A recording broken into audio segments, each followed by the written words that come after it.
La haula wa la quwwata illa billah. Asyhadu an la ilaha illallah wahdahu la syarika lah wa asyhadu anna Muhammadan abduhu wa rasuluh alladzi la nabiyya ba'dah amma ba'd.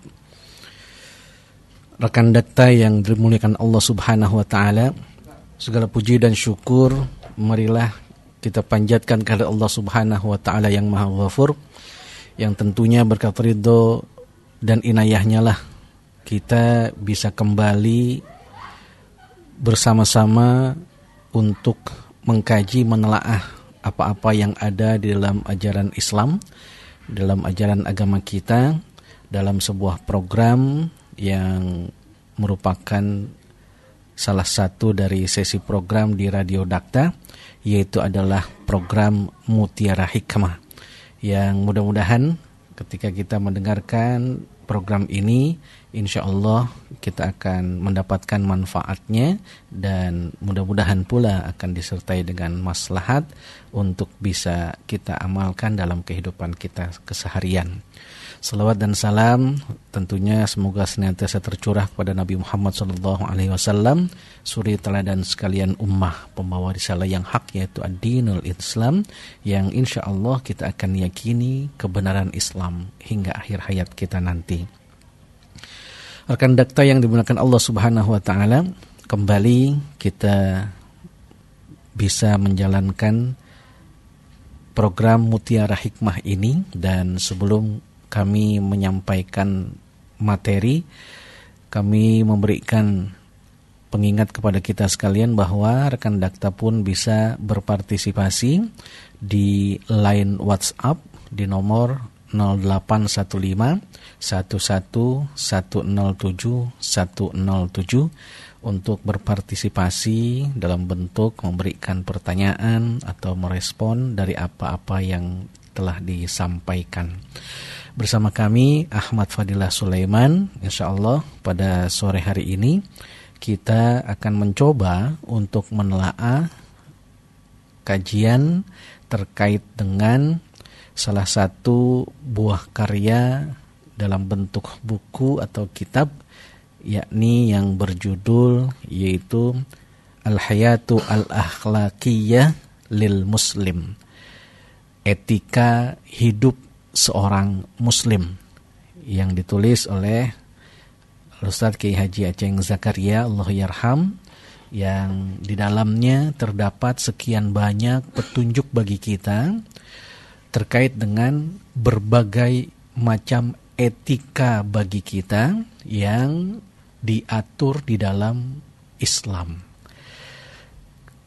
Pada perjumpaan kita di pertama kali ini, yaitu kita akan membahas terkait dengan masalah etika makan. Rekan dakta yang Allah Subhanahu wa taala mendahulukan materi tentang etika terkait dengan makan. Tentunya ini adalah sesuatu yang mempunyai landasan, yang diantaranya adalah makan adalah merupakan kebutuhan pokok bagi manusia, yang kemudian Allah Subhanahu wa taala selaku Sang Pencipta telah menyediakan sekian banyak bahan makanan, wabil khusus untuk manusia, yang begitu melimpah ruah. Ada yang berupa bahan tumbuh-tumbuhan, bahan makanan yang berasal dari tumbuh-tumbuhan atau nabati. Ada juga yang berupa bahan makanan dari hewan, baik yang di darat maupun yang di lautan. Dikarenakan sebegitu banyaknya, maka tidak bisa kita pastikan ada berapa jenis makanan yang telah Allah sediakan untuk manusia.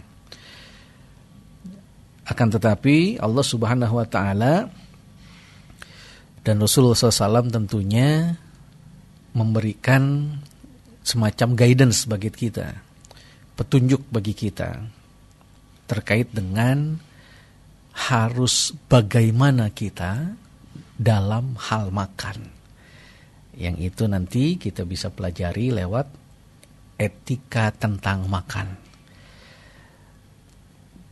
Baik, misalkan kita mesti mengetahui tentang apa yang boleh dimakan dan apa yang diharamkan, kemudian bagaimana cara makan dan lain sebagainya. Yang kalau kita coba telusuri di dalam Al-Quran, Allah Subhanahu wa Ta'ala setidaknya kurang lebih pernah berfirman di dalam sekitar 26 ayat yang bercerita tentang makan atau perintah makan. Dan jika dibandingkan dengan hal yang lain, misalkan dengan perintah sholat saja misalkan, di dalam Al-Quran kita akan mendapati Allah berfirman tentang perintah sholat ini sebanyak hanya 16 ayat yang ada dalam Al-Quran. Yang tentunya hal tersebut bukan berarti menunjukkan bahwa kita itu harus lebih banyak makan daripada sholat, tidak. Akan tetapi hal itu menunjukkan bahwa terkait dengan masalah makan pun kita harus memperhatikan tatanan dan tuntunannya yang telah Allah berikan dan Rasulullah SAW contohkan tentunya. Yang di dalam Al-Quran terkait dengan masalah makan atau perintah makan ini senantiasa bersanding dengan perintah lainnya. Misal kalau kita coba cermati, ada Allah memerintahkan makanlah dan bersyukurlah. Atau yang lain adalah makanlah dan jangan berlebih-lebihan. Nah,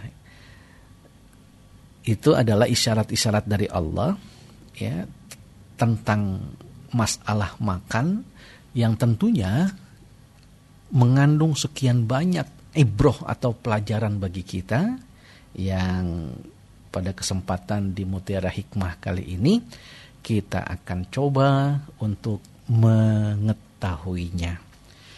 Rekan dakta yang dimuliakan Allah Subhanahu wa Ta'ala,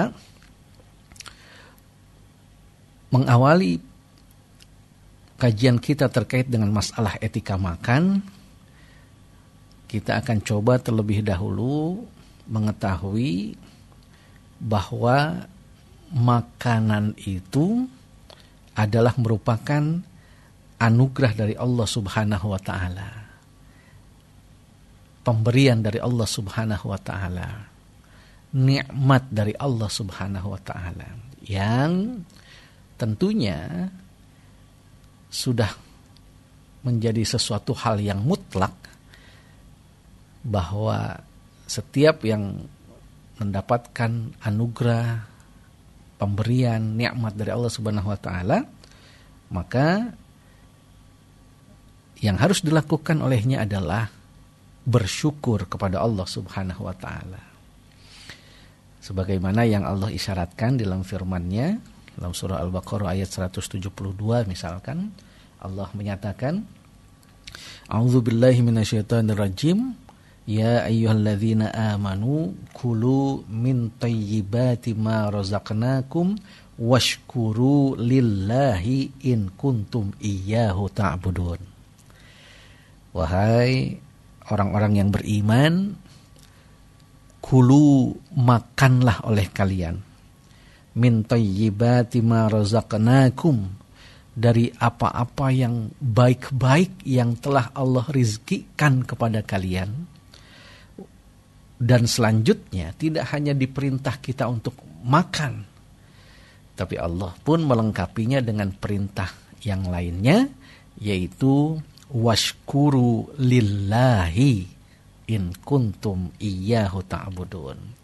Dan bersyukurlah kalian kepada Allah jika memang kalian adalah benar-benar merupakan hamba Allah yang siap beribadah atau menyembah hanya kepadanya. Nah, rekan dakta yang Allah Subhanahu wa taala, dari sini kita bisa mendapatkan ibrah atau pelajaran bahwa makanan yang kita konsumsi yang nantinya adalah terikat dengan rambu-rambu agama kita, yaitu misalkan adalah terkait dengan yang kita konsumsi adalah harus yang halal dan thayyib misalkan. Itu semuanya adalah merupakan anugerah dari Allah Subhanahu wa taala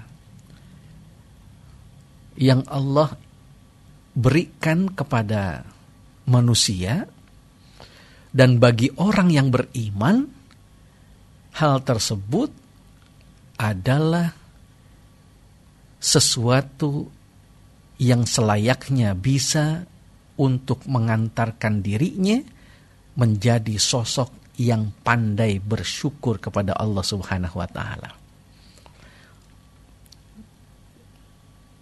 Sebagaimana yang tadi telah kita dapati lewat firman Allah Subhanahu wa taala surah Al-Baqarah ayat 172 tadi. Yang Allah menyerukan adalah kepada orang-orang yang beriman. Hal ini tentunya diharapkan keimanan kita akan menjadi pembeda dari orang-orang yang tidak beriman. Bagi orang yang beriman diberikan anugerah oleh Allah Subhanahu wa taala, diberikan nikmat Allah Subhanahu wa taala dalam bentuk misalkan mendapatkan makanan saja. Ini harus menjadi sebuah sarana atau wasilah buat dirinya untuk bisa menjadi sosok yang pandai bersyukur kepada Allah Subhanahu wa taala. Karena tentunya ketika kita mensyukuri nikmat Allah Subhanahu wa taala, maka yang akan kita dapatkan adalah janji Allah, yaitu Allah akan tambah nikmatnya, karunia-Nya, anugerahnya yang telah diberikan kepada kita, manakala kita mampu mensyukurinya. Nah, rekan data yang oleh Allah Subhanahu wa taala, setelah kita mengetahui tentang bahwa makanan itu merupakan anugerah dari Allah Subhanahu wa taala yang selayaknya kita mampu untuk mensyukurinya, kemudian kita akan coba juga mengetahui tentang bahwa makanan yang harus kita konsumsi adalah makanan yang bersesuaian dengan hukum yang ditetapkan oleh syariah. Hukum yang ditetapkan oleh agama kita, yakni adalah makanan yang halal dan thayyib. Yang ternyata itu adalah merupakan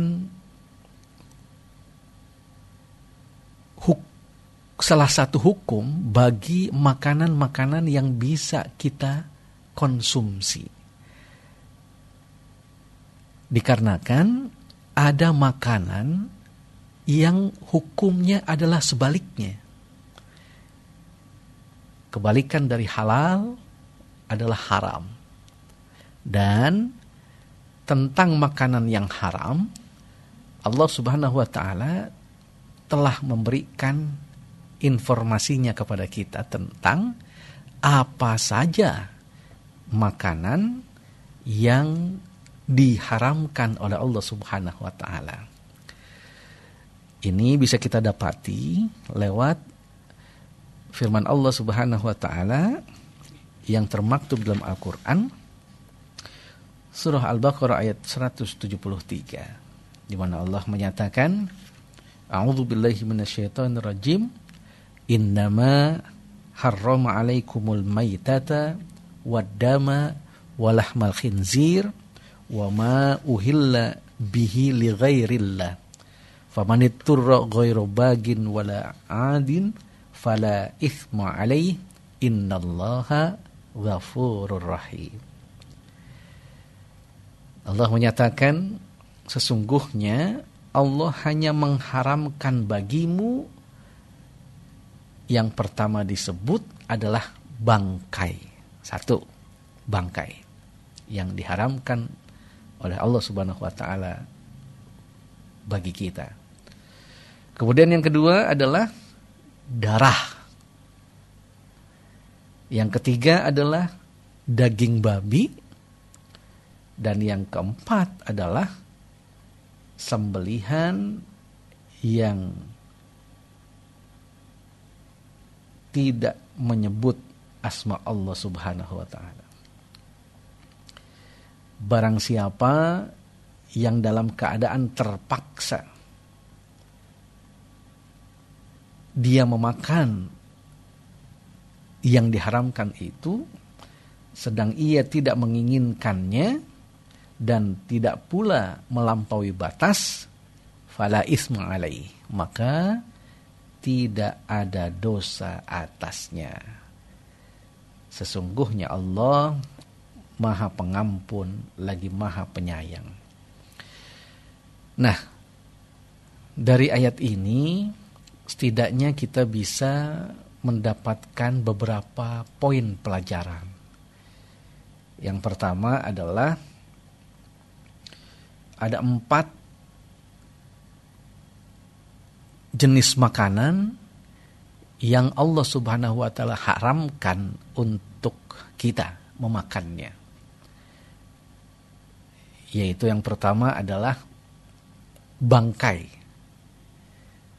Bangkai ini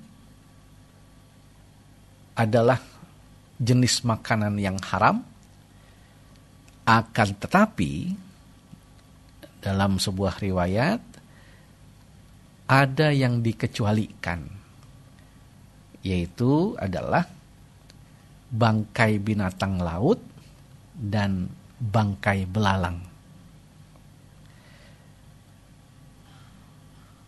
Yang dengan demikian menjadi pengetahuan buat kita bahwa betul yang diharamkan bagi kita untuk kita makan adalah jenis makanan yaitu bangkai. Namun ada 2 bangkai yang dikecualikan, yaitu adalah bangkai binatang laut, ya semisal ikan misalkan, yang kalaupun dia telah mati maka hukum ikan itu adalah halal untuk dimakan. Tinggal nanti kita penuhi syarat yang kedua, yaitu ketoyibannya, gitu. Ya. Berikutnya adalah bangkai belalang. Itu dihalalkan untuk kita memakannya. Kemudian yang diharamkan kedua adalah darah. Ini diharamkan bagi kita untuk kita memakannya. Yang dimaksud adalah tentunya darah yang mengalir. Adapun darah yang menempel misalkan di daging sapi, ayam dan lain sebagainya yang memang merupakan binatang-binatang yang atau hewan-hewan yang halal untuk dimakan oleh kita, maka darah yang menempel di daging hewan-hewan yang halal tersebut adalah masih bisa untuk dimakan atau tidak haram statusnya. Kemudian yang ketiga adalah babi. Babi ini diharamkan di dalam ayat yang tadi. Yang walaupun di sana ada penyebutan lahmul khinzir yang artinya adalah daging babi, maka bukan berarti yang haram dari babi itu adalah hanya dagingnya saja. Akan tetapi secara keseluruhan dari babi adalah diharamkan. Daging babinya, kemudian lemaknya, kemudian kulitnya, dan lain sebagainya. Yang jelas, yang diharamkan ketiga untuk kita konsumsi, untuk kita makan adalah babi. Kemudian yang diharamkan keempat bagi kita adalah sembelihan yang bukan diperuntukkan karena Allah Subhanahu wa taala. Ini bukan berarti yang tidak hanya membaca bismillah saja, akan tetapi sembelihan yang diperuntukkan untuk selain Allah, misal adalah untuk dijadikan persembahan bagi berhala-berhala.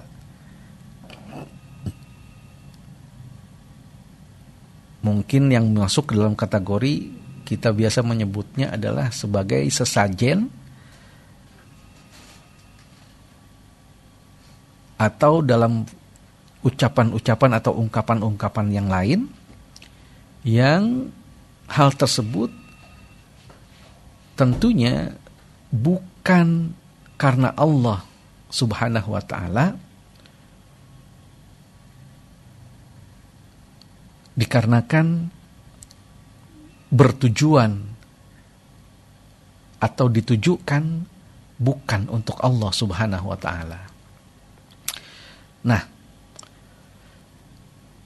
ketika kita mendapati 4 makanan ini diharamkan di dalam surah Al-Baqarah ayat 173 tadi,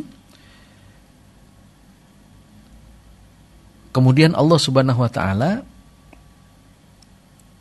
juga pernah memberikan penjelasannya terkait dengan makanan yang halal bagi kita, yang bisa untuk kita konsumsi dengan Allah memberikan rambu-rambunya kepada kita, yaitu bahwa makanan yang bisa kita konsumsi adalah makanan yang halal dan thayyib. Yang hal ini bisa kita dapati lewat firman Allah Subhanahu wa taala dalam Al-Qur'an surah Al-Maidah ayat 88. Allah pernah menyatakan, wa kulu mimma razaqakumullahu halalan thayyiban wattaqullah alladzi antum bihi mu'minun. Dan makanlah oleh kalian dari apa-apa yang Allah Subhanahu wa ta'ala rizkikan kepada kalian, yang hukumnya adalah halal dan thayyib. Wattaqullah, dan takutlah kalian kepada Allah, bertakwalah kalian kepada Allah, alladzi antum bihi mu'minun, yang hanya kepada Allah lah kalian beriman. Nah, rekan dakta yang Allah Subhanahu wa taala, dari surah Al-Maidah ayat 88 ini kita mendapatkan rambu-rambu yang menjadi tuntunan buat kita tentang makanan yang seperti apa yang diperkenankan bagi kita untuk mengkonsumsinya. Yang Allah menetapkan dalam ayat ini adalah makanan yang halal hukumnya dan thayyib keadaannya, baik keadaannya. Yang mungkin nanti dalam realitasnya kita bisa mendapati bahwa ada jenis makanan yang hukumnya halal namun keadaannya sudah tidak thayyib misalkan. Atau bahkan sebaliknya, jenis makanannya mah thayyib, dipandang baik, tapi ternyata itu merupakan makanan atau minuman yang masuk ke dalam kategori yang diharamkan. Nah, jadi yang menjadi rambu-rambu bagi kita tentang makanan yang seperti apa, minuman yang seperti apa yang bisa kita konsumsi adalah yang hukumnya halal dan keadaannya thayyib. Rekan dakta yang Allah Subhanahu wa taala, sekali lagi kami mengingatkan kepada kita semuanya bahwa bisa kita ikut berpartisipasi di dalam program Mutiara Hikmah ini lewat mengirimkan pertanyaan atau respon yang lainnya yang bisa dikirimkan melalui line WhatsApp di nomor 0815 11 107 107. Kita lanjutkan pembahasan kita. Berikutnya adalah setelah kita mengetahui bahwa makanan yang halal dan thayyib yang layak untuk kita konsumsi, maka yang berikutnya ada semacam arahan bagi kita, yaitu kita hendaknya memperhatikan tentang usaha dalam mendapatkan makanan tersebut atau ikhtiar. Yang terdapat tuntunannya yaitu tidak diperkenankan kita untuk makan dari usaha yang batil. Hal ini bersesuaian dengan apa yang Allah Subhanahu wa taala firmankan dalam Al-Qur'an surah An-Nisa ayat 29 misalkan. Di mana Allah menyatakan, A'udzubillahi minasyaitonirrajim, ya ayyuhalladzina amanu la ta'kulu amwalakum bainakum bil batil illa antakuna tijaratan antaradi minhum. Wahai orang-orang yang beriman, janganlah kamu saling memakan harta sesamamu dengan jalan atau usaha yang batil, kecuali dengan jalan perniagaan atau jual beli yang berlaku dengan suka sama suka, saling ridho di antara kamu.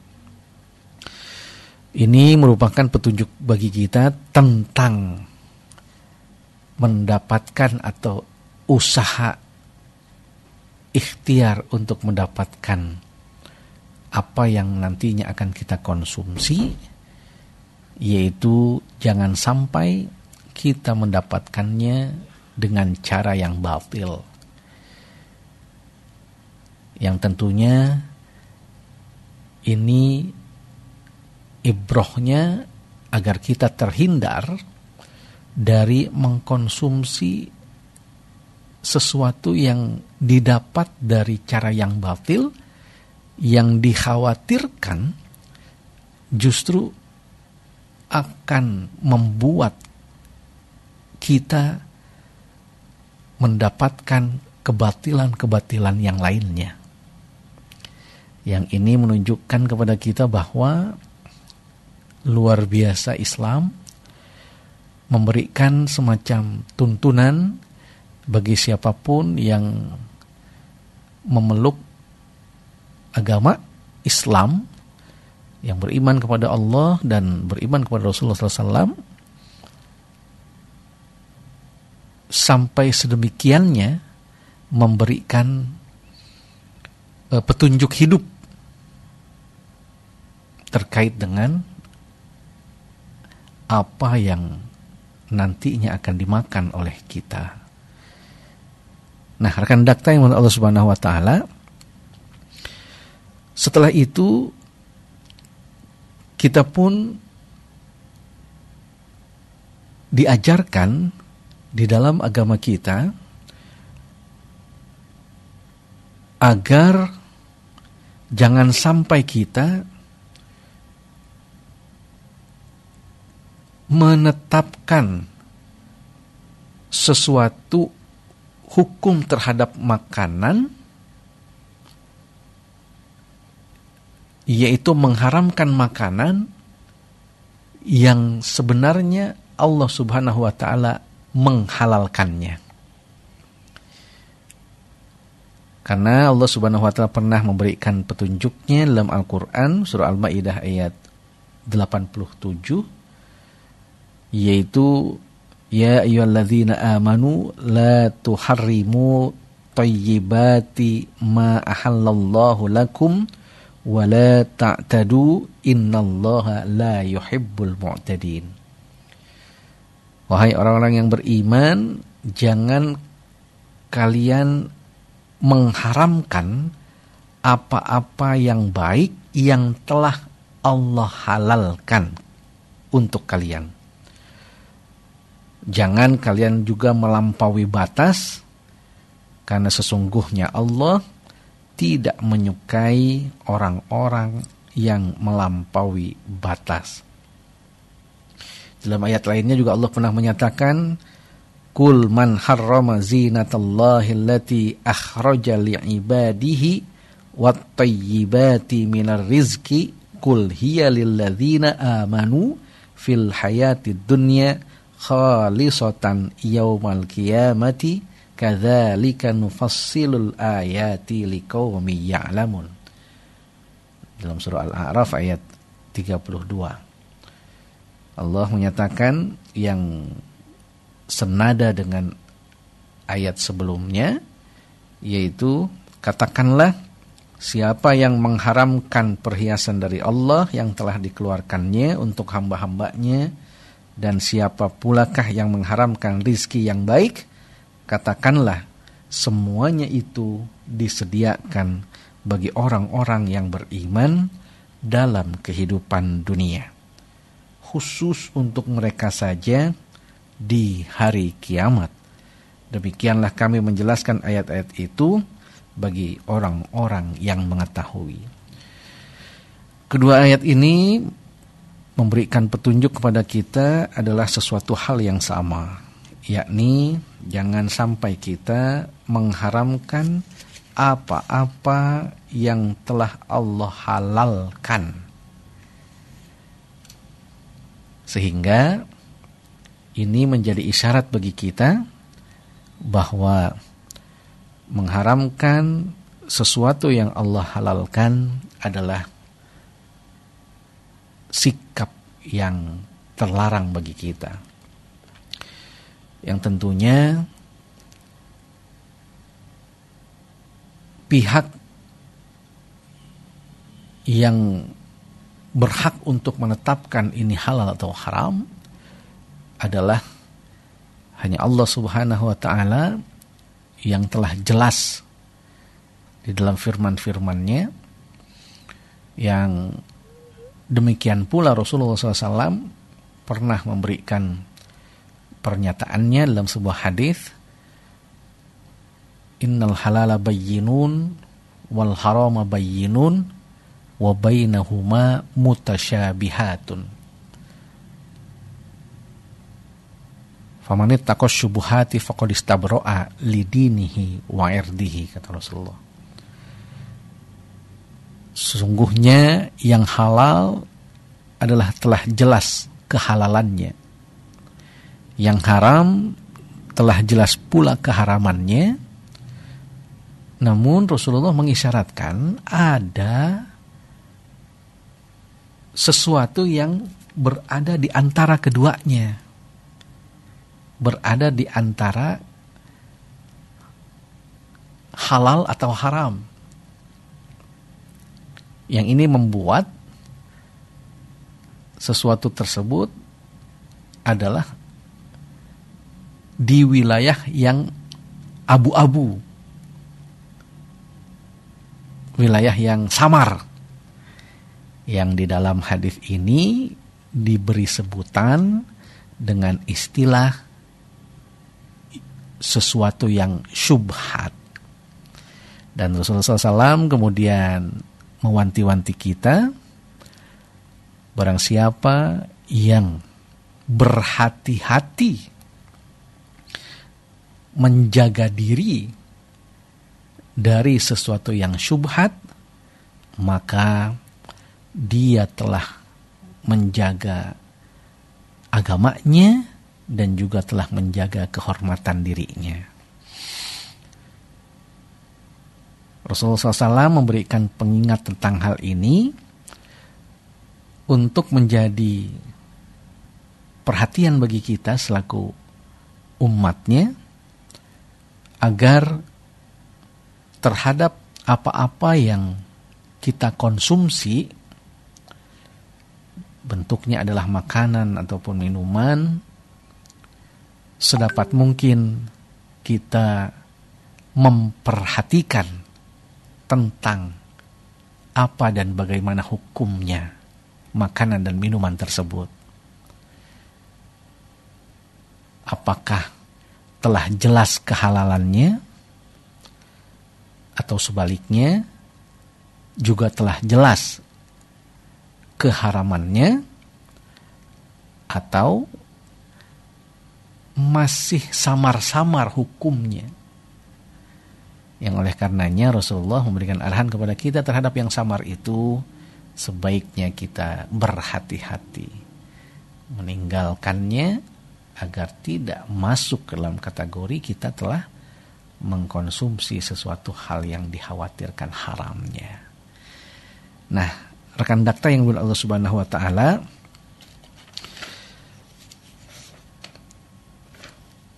dari apa yang tadi telah kami paparkan di muka, menjadi jelas bagi kita bahwa di dalam Islam Allah Subhanahu wa taala telah cukup memberikan tatanan dan tuntunannya terkait dengan etika makan, yang kemudian tentunya nanti akan disempurnakan dengan arahan-arahan yang kita dapatkan dari hadis-hadis Rasulullah SAW. Yang untuk sementara ini sebagai bahan kesimpulan buat kita bahwa untuk perkara makan saja di dalam Islam telah terdapat tatanan dan tuntunannya. Yang oleh karenanya bagi kita yang beriman kepada Allah Subhanahu wa taala dan Rasulullah SAW dan mengaku sebagai seorang muslim, maka selayaknya kita perhatikan etika tentang makan tersebut dan berbagai macam hal yang terkait dengannya.